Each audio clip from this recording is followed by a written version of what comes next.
히브리서 9장 8절부터 10절까지 제가 읽습니다. 성령님께서 이로써 보이신 것은 첫 장막이 서 있을 동안에 성소에 들어가는 길이 아직 나타나지 아니한 것이라.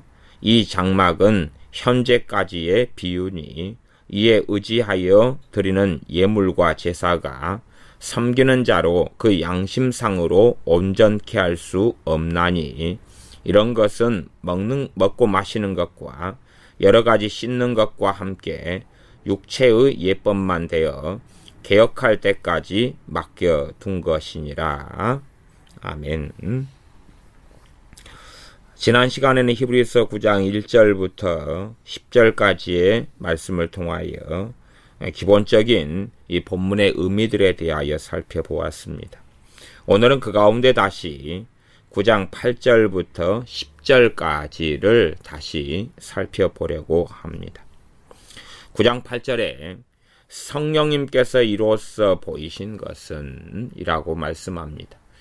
성령님께서는 이 구약시대의 예배 규정들이나 성소, 또 성소와 지성소, 그 안에 있는 여러 가지 기물들, 그리고 제사장들이 성소에서 매일 섬기는 제사, 대제사장이 1년에 한 차례씩 들어가는 지성소, 또한 그로 인하여 이들이 자기와 백성의 허물을 위하여 대제사장이 피를 가지고 지성소에 들어가는 것, 이러한 9장 1절부터 8절까지 7절까지 나와 있는 구약시대의 성전, 성소, 성막, 지성소, 제사장, 제사, 성경 기물들, 이러한 것을 통하여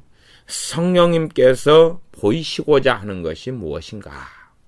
성령님께서는 이것들을 통하여 말씀하신다는 것입니다. 그 말씀하신다. 성령님께서 보이시고 말씀하신다. 우리에게 이것들을 통하여 깨닫기를 원하시는 것이 있다. 그렇게 9장 8절에 성령님께서 이로써 보이신다, 깨닫기를 원하신다 하면서 그 깨닫기를 원하시는 내용들이 나와 있습니다. 그것을 크게는 한 4가지 정도로 8절, 9절, 10절을 통하여서 이야기할 수 있겠습니다. 성령님께서 이로써 보이신 것은, 전에 번역할 때에 성령님께서 이로써 첫 장막이 서 있을 동안에 성소에 들어가는 길이 아직 나타나지 아니한 것을 보이셨다. 그렇게 번역하는 것이 좀 더 이해하기 좋다, 이렇게 말씀드린 것이 있습니다. 또한 단순하게 이 성령님께서 이로써 보이시는 것을 8절의 내용에 국한하지 않고 실제적으로는 10절까지의 내용까지 성령님께서 보이셨다라고 말할 수 있습니다. 간략하게는 8절의 내용으로 멈춘 것 같지만 8절의 내용 안에 그 나머지 들어가 있는 구절들이 다 내포되어 있는 게 사실입니다. 그러면 성령님께서 무엇을 보이셨느냐 하는 것입니다. 첫 번째는 첫 장막이 서 있을 동안에 성소에 들어가는 길이 아직 나타나지 아니한 것이라 하는 것입니다. 첫 장막이 서 있을 동안에 성소에 들어갈 길이 아직 나타나지 아닌 것이라. 첫 장막을 2가지로 해석할 수 있다 그랬습니다. 하나는 성소, 지성소 들어가기 전에 성소로 해석할 수 있고, 두 번째는 이 땅에 있는 성소로 해석할 수 있습니다. 그 2가지로 어떻게 해석하든지 간에 궁극적으로 도착하는 목적지는 똑같아집니다. 그러면 이 첫 장막을 성소, 지성소 앞에 있는 제사장들이 매일 가는 성소라 이렇게 이해한다고 하면, 이 앞에 있는 성소가 있고 성소에서 지성소로 들어가는 것을 휘장으로 막아 놓았습니다. 또한 하나님의 말씀을 통하여서 이 지성소는 1년에 한 번밖에, 그것도 대제사장만이 들어갈 수 있게 하셨습니다. 말하자면 지성소에 들어가는 길이 열리지 않았다는 것입니다. 지성소는 하나님의 임재가 있는 곳이며 하나님의 영광에 이르는 것이며, 다른 말로 하나님의 나라에 이르는 천국에 들어가는 것이라고 상징할 수 있는 모형이 되어집니다. 영원한 하나님, 사람이 죄를 범하였음에, 모든 사람이 죄를 범하였음에 하나님의 영광에 이르지 못하였더니, 주님께서 십자가에서 돌아가실 때에, 그때에 이 헤롯 성전에 있는 성소와 지성소를 가로막는 휘장이 찢어졌다라고 말씀합니다. 자신의 육체로 이 휘장을 찢으면서 하나님께 가는 길이 열렸다라고 말씀하는 겁니다. 구약시대에는 하나님께 나아가는 길이 열려 있었지만 그 길은 너무나 좁았고 아무나 들어갈 수 없는 길이었습니다.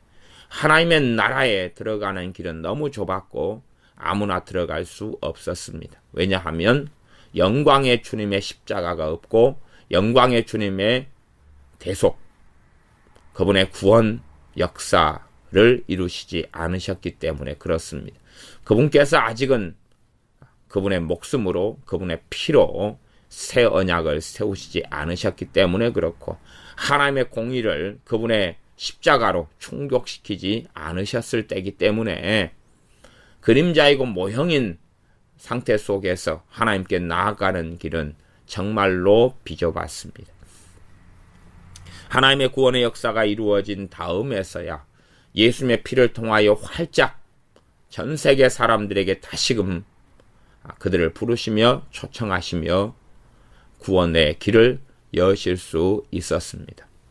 말하자면 불뱀에 물려서 죽어가는 이스라엘 사람들에게 놋뱀을 높이 들어서 그 놋으로 만든 뱀을 쳐다만 보면 살 수 있다라는 것처럼 그렇게 광범위하게 열린 것이었습니다. 불뱀에 물려 죽어가는 사람들이 살려면 이 아주 신속하게 빠르게 물려 죽어가는 사람들 살려면 아주 실력 있는, 그것도 중독을, 뱀독, 아주 독사의 독을 해독할 수 있는 그러한 고급 의사들이 필요할 것입니다. 물리자마자 뱀독을 어떻게 빨아내거나 처치하거나 해독제를 사용하거나 그럴 때에 겨우 살려낼 수 있을 것입니다.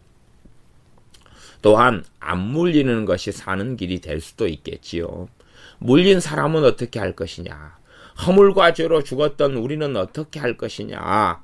죽어갈 수밖에 없는데, 그러나 그러한 탁월한 의사가 없이도 구원받고 살 수 있는 길은 놋뱀을, 하나님께 지시하는 놋뱀을 모세가 만들어서 세웠고, 그것을 단순하게 보기만 봐도 살아났다 하는 것입니다. 이러한 차이처럼 주님께서 이 땅에 오신 이후에는 하나님께 나아가는, 하나님의 거룩한 지성소에 나아가는 것이 길이 광범위하게 열렸습니다. 누구를 힘입어 나아갈 수 있게 되었냐 그러면 예수님을 통해서 힘입어 나아갈 수 있게 되었습니다.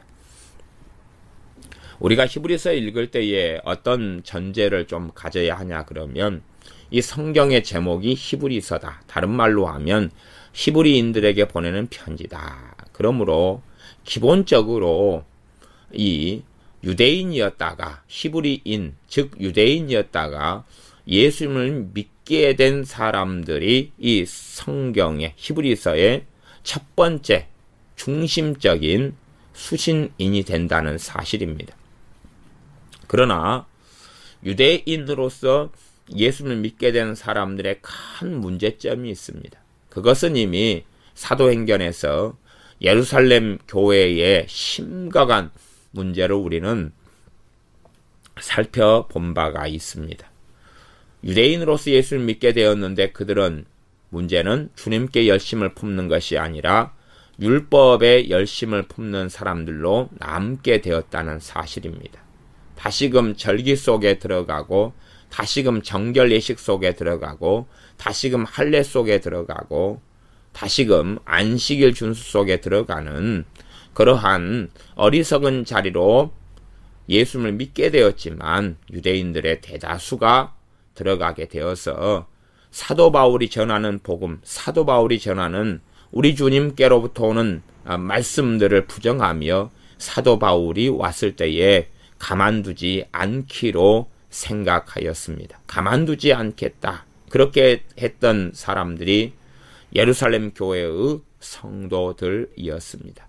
그로 인한 사건은 사도행전에 우리가 충분히 읽어보시면 살펴볼 수가 있는 바입니다. 그것 때문에 주님의 형제였던 야고보 감독도 어찌할 줄을 몰라서 은밀하게 사도 바울을 만나서 그들 때문에 심각한 문제가 있으니 이렇게 해 주었으면 좋겠다라고 요청하는 것을 봅니다.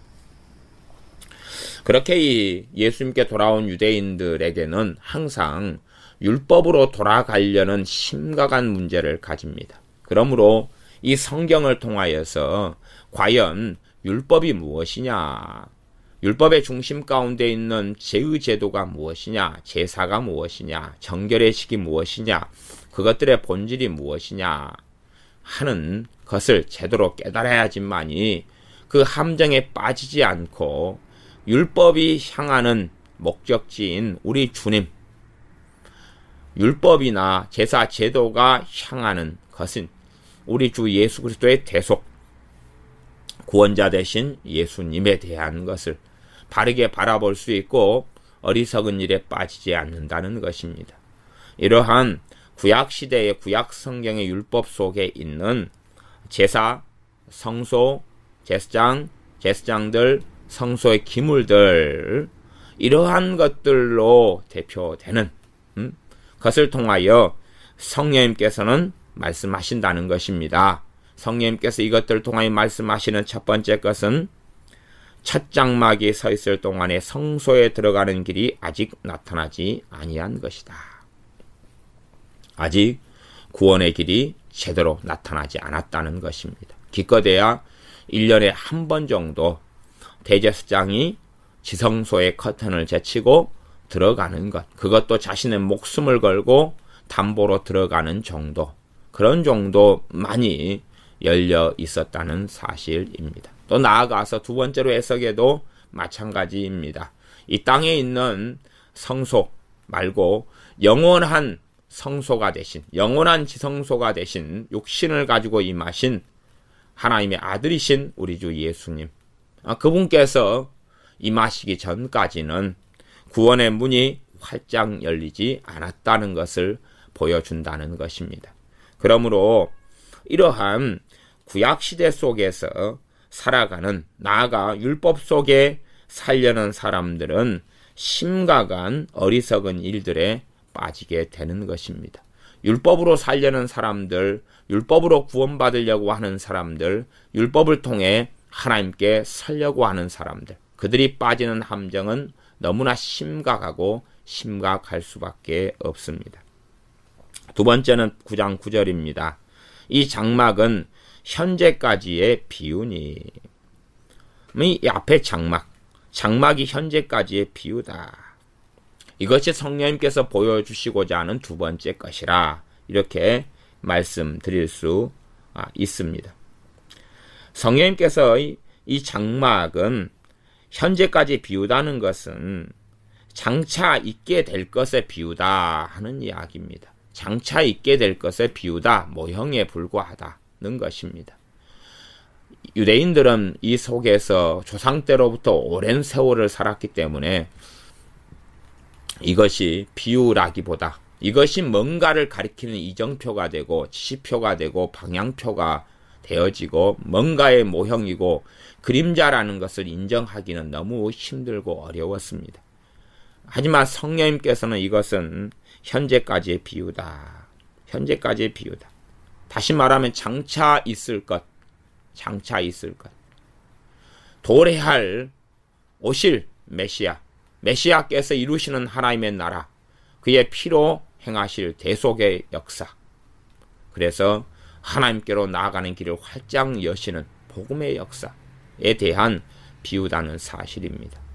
모형이고 그림자라는 사실입니다. 이것을 성령님께서는 보여주신다는 이야기입니다. 이러한 장막, 이것이 성소를 가리키든지 아니면 이 땅에 있었던 성막을 가리키든지 간에 이것은 비유고 모형이고 그림자라는 사실을 성령님께서는 보여주신다는 것입니다. 그러니 이 실체가 아니라 실현된 복음이 아니라 이 비유와 그림자와 모형으로 살아가는 사람들은 함정에 얼마든지 빠져서 어리석어지게 됩니다. 다시금 율법 속에 들어가서 율법의 의식들, 율법의 규정들, 율법의 제의 의식들, 이것들을 붙잡고 살아가려고 하는 사람들은, 그림자를 잡는 어리석은 사람들은 결국은 물을 손으로 움켜쥐려는 어리석음하고 똑같습니다. 그림자는 실체를 보여주려 하는 것입니다. 어떠한 아름다운 건물을 지을 때는 조감도가 필요합니다. 설계사들이 건축 설계도를 만들고 또 조감도를 만듭니다. 이 조감도를 통해서 이런 건물들이 아름답게 세워지겠다라고 합니다.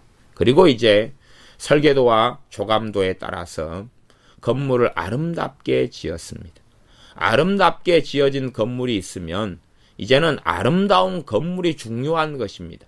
그러나 건물이 아름답게 지어졌는데 조감도에 빠져서 아름다운 조감도요. 그리고 조감도만 바라보고 있다면, 조감도만 신주단지 모시듯 가지고 다니며 조감도의 황홀함에 빠져 있으며 조감도를 사진을 찍고 그림을 그리고 액자에 붙이고 집에 더 크게 브로마이드 해서 놔두고 하며 거기에만 빠져 있고, 실제로 이제 조감도가 보여준 그러한 아름다운 건물, 그 건물을 사용하고 이용하고 그렇게 하지 않는다면 그 사람을 얼마나 어리석은 사람이라 하겠는가 하는 것입니다.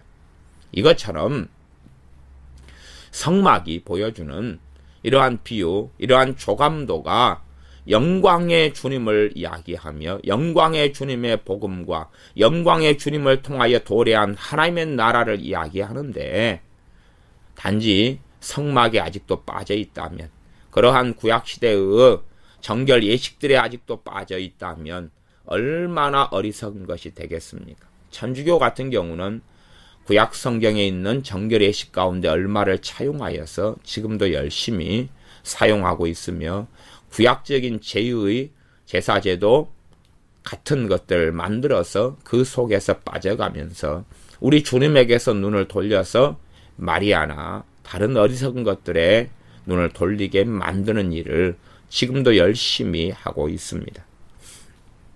그러나 참다운 성령님께서는 이로써 그것이 아니라고, 이것은 비유라고, 이것은 모형이라고, 이것은 그림자라고 보여주시고 말씀하신다는 사실입니다.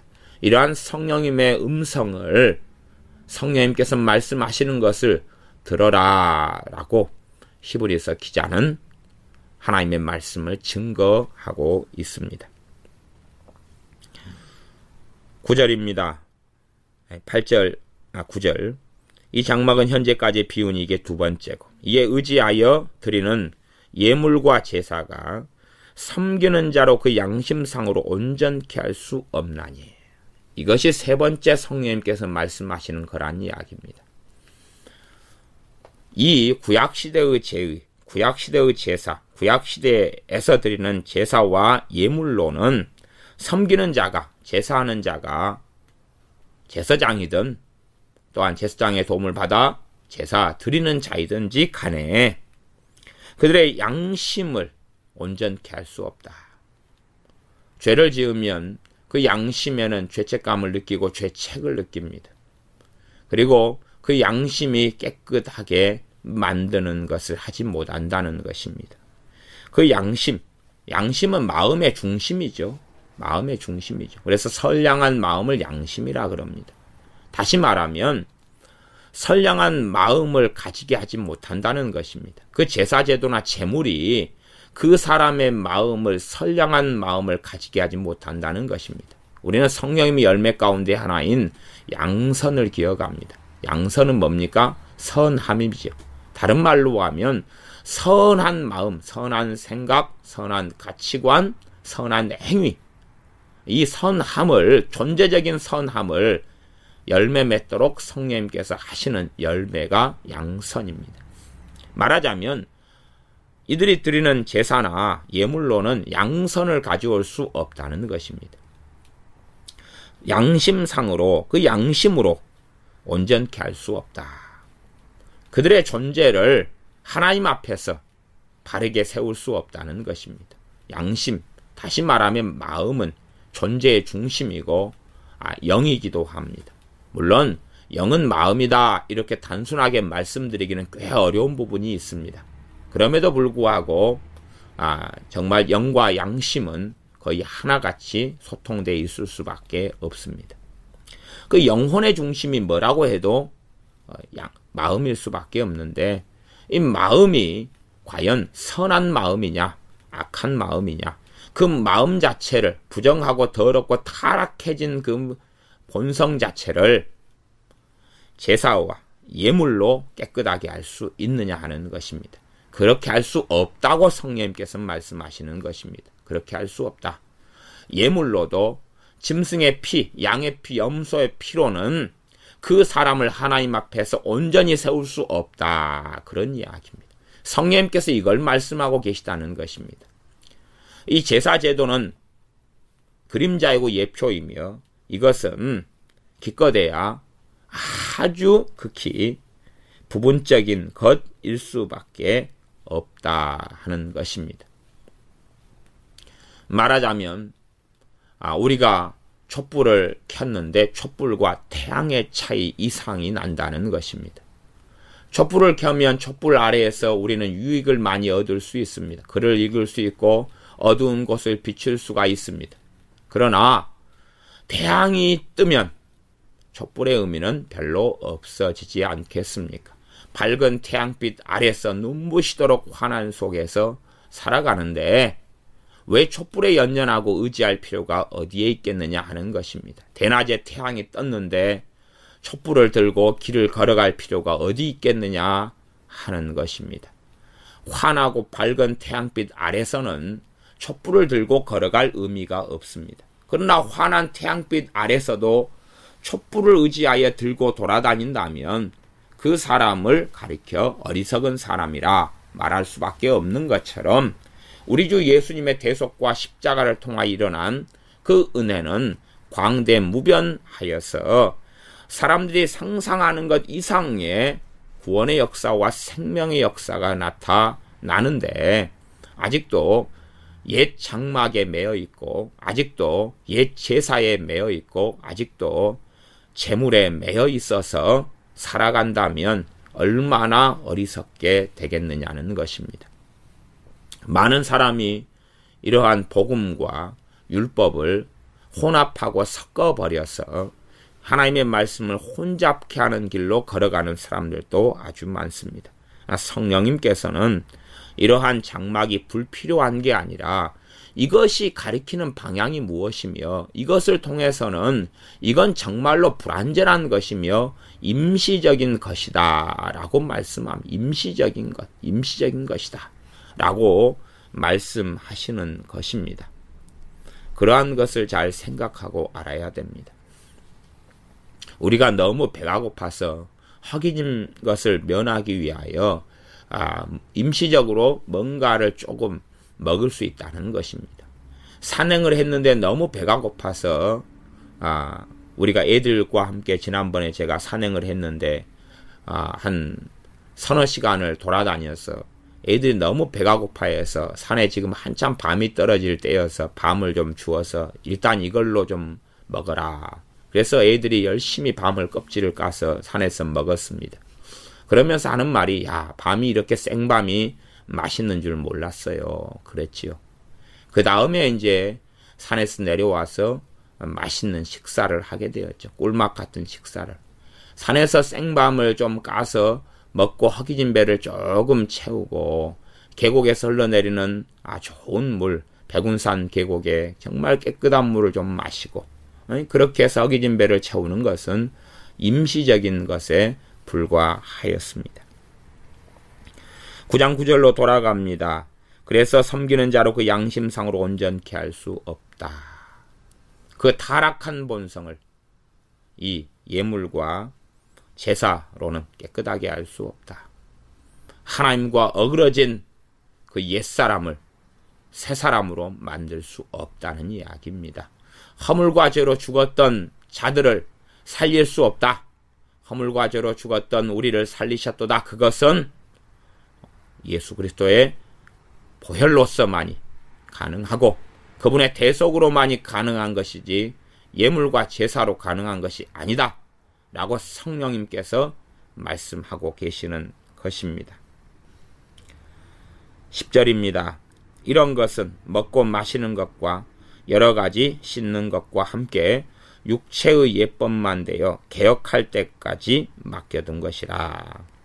성령님께서는 이러한 것은 육체의 예법만 된다는 것입니다. 이것이 개혁할 때까지, 주님께서 오실 때까지의 그림자고 모형이기 때문에 주님께서 오실 때까지만 소용되는 것이라는 것입니다. 주님께서 오실 때까지만 이러한 제사, 제사장, 대제사장, 성소, 성막, 지성소, 또한 거기에 있는 그러한 여러 가지 성전 기구들, 그것들은 다 주님께서 오실 때까지만이 유효한 것이라는 것이고 그것들의 기능은 임시적인 것에 불과하다 하는 것입니다. 그러니 개혁될 때, 다시 말하면 주님께서 오셨는데 왜 아직도 거기에서 살아가는 어리석은 유대인들이 있는가? 왜 거기에서 살아가는 어리석은 주님을 믿게 된 참된 하나님의 자녀가 되었는데도 불구하고 그 가운데 살아가는 어리석은 하나님의 자녀들이 있는가? 라는 성령님의 탄식의 소리이기도 하다는 것입니다. 그것이 시브리서가 쓰여진 중심 목적 중에 하나인 것을 우리는 본문을 통하여 살펴볼 수가 있습니다. 그렇기 때문에 육체의 예법만 된다. 말하자면 육체만을 정결하는 것 정도에 불과하다. 육체만 정도 깨끗하게 하는 것에 불과하다 하는 것입니다. 육체 정도만을 거룩하게 하는 한계치를 가지고 있다는 것입니다. 정말로 구약시대에 참된 하나님의 사람들이 제사제도를 통하여 예물을 통하여 자신의 몸을 씻는 것을 통하여 정결의식을 통하여 육체 정도는 깨끗하게 하는데 도움을 받게 된 것은 당연히 있습니다. 그러나 정말로 그런 사람들일수록 육체가 아니라 사람의 본질은 영혼이기 때문에 그의 마음이기 때문에 그의 속사람이기 때문에 어떻게 그것이 깨끗하게 되고 정결케 될 것인가? 또 임시적으로 잠깐 죄가 용서되는 게 아니라 영원한 하나님의 구원과 속죄를 바라며 그의 메시아, 그의 그리스도를 기다릴 수밖에 없었던 것이, 나아가 진정한 하나님의 사람들은 그러므로 결국은 그리스도를 먼저 보았고 만나게 되었습니다. 그들이 어떻게 그리스도를 알게 되고 만나게 되었는지 하는 것은 성경이 함구합니다마는, 모세라 할지라도 히브리서 11장에 그는 능욕을 받은 것이 그리스도를 위한 능욕을 받은 것이다 라고 말씀하고 그는 그리스도를 보았습니다. 아브라함도 주님의 때를 볼 것을 바랐고 보았고 즐거워하였다라고 하니, 율법 이전의 사람인 아브라함조차도 그리스도를 배웠던 것은, 우리 주 예수님을 배웠던 것은 명백한 사실이 되어집니다. 다윗 같은 경우에도 주님을 만나고 알았다는 사실이 시편에 기록되어져 있습니다. 주께서 내 주께 이르시되 라고 이미 이 땅에 임하신 우리 주 예수님께서도 다윗의 시편을 가지고 인용하며 변론하셨던 것을 우리는 복음서에서 살펴봅니다. 그러므로 구약의 진정한 주님의 사람들, 구원받은 하나님의 진정한 백성들이 주님을 배웠고 오실 주님을 만났다 하는 신비적인 일은 우리가 알 수가 있다는 것입니다. 그러하지 오직 주님을 통하여서 그들은 온전케 될 수 있었던 것이 구약시대 사람이나 신약시대 사람이나 동일한 것이지, 구약시대 사람들은 짐승의 피와 제사를 통하여 온전케 된 것이 아니라는 사실입니다. 모든 온전함은 중보자 되시며 우리의 대제사장 되시며 우리의 구원자 되시는, 우리의 대속주 되시는 주님 외에는 하나님께 나아가는 길이 온전히 열릴 수도 없고, 또한 그 하나님의 나라에 입성할 수도 없는 것입니다. 단지 그림자만 보고는 사실은 그들은 온전케 될 수 없었던 것입니다. 그러므로 개혁할 때까지 맡겨둔 이것, 개혁할 때까지 얼마간 임시적으로 있을 수밖에 없었던 것, 이것을 통하여 하나님께서 계시하시며 보여주시고자 하는 것, 이 불완전한 구약의 불완전한 구약의 율법, 불완전한 구약의 규례들, 이것들을 통하여서 하나님께 지금도 나아가려는 어리석은 자리에 들지 말아라 라고 함정에 정말로 빠지기 쉬운 유대인 그리스도인들에게 말씀하는 것이 핵심이기도 합니다. 심지어 이제 이방인 그리스도인들조차도 구약 성경에 많이 몰두하다가 잘못된 이해로 가면 구약 중심의 삶, 율법 중심의 삶으로 다시금 바뀌어버리는 사람들도 있을 것입니다. 그런 사람들은 다시금 히브리서를 보면서 제 자리로 돌아와야 하는 것입니다. 기도하겠습니다. 아버지 하나님, 성령님께서 여러 가지를 통하여, 장막을 통하여, 성소를 통하여, 제사장이나 대제사장을 통하여, 구약 율법을 통하여 우리에게 보여주신 것들을 우리가 기억할 때에 이러한 구약시대의 제사나 예물로는 결코 양심상 우리를 온전케 할 수 없다는 것을 생각하게 됩니다. 죄와 허물로 죽었던 우리를 예물로나 제사로나 살릴 수 없는 것이며, 오직 우리 주 예수님을 통하여, 주님을 믿는 믿음을 통하여만이 온전케 되며 하나님 앞에 설 수 있사온즉 언제까지나 우리 주 예수님만 의지하고 사는 우리가 되게 하여 주시옵소서. 주님을 사랑하며 주님을 찬양하며 주님과 동행하며 주님과 함께 길을 걸으며 주님께서 말씀하신 진리를 붙잡고 살아가며 주님을 더욱더 알아가 그리스도를 아는 지식 속에 살아가며 주님께서 계시하신 아버지를 알아 하나님을 아는 지식 속에 살아가는 우리가 되게 하여 주시옵소서. 예수님의 이름으로 기도하옵나이다. 아멘.